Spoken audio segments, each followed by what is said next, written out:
In the British countryside of Norfolk, they're cooking up something they haven't made here for more than 100 years. Whiskey. English whiskey. David Fitt is the chief distiller. You have this thought that whiskey's made in Scotland, and most people think, well, whiskey's Scottish, and you get this link between the two. But actually, really beautiful whiskey's made everywhere. Much stronger.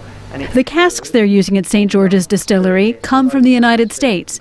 Fitt says distilling whiskey in this part of England makes sense. We have, in East Anglia, where we're located, arguably the best malting barley in the world.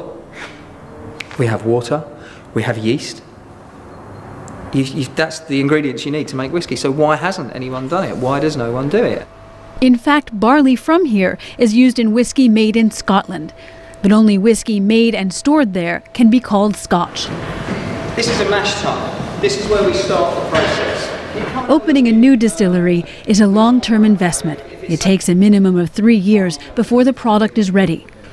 To boost profits in the meantime, the company offers tours. Fitt takes potential customers through the basics. If it's a malt whiskey, you've only used malted barley to make it. It's as simple as that. Whiskey wasn't always the honey-colored liquid it is today.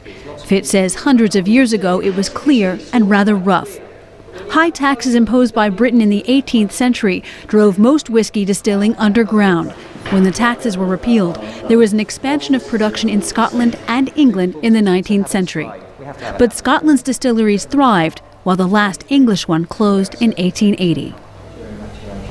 Visitors to St. George's can get a chance to taste different kinds of whiskey to get a sense for what they like. Whiskey in it, whiskey out, whiskey matured in it again. In the shop, there are caps and shirts, glasses, flasks, even bears, but no English whiskey.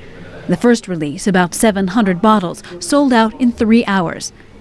They do sell some of what's distilled here, but because it hasn't been in casks for 3 years, it can't be called whiskey, just spirit. Ben Sloan came hoping to find English whiskey.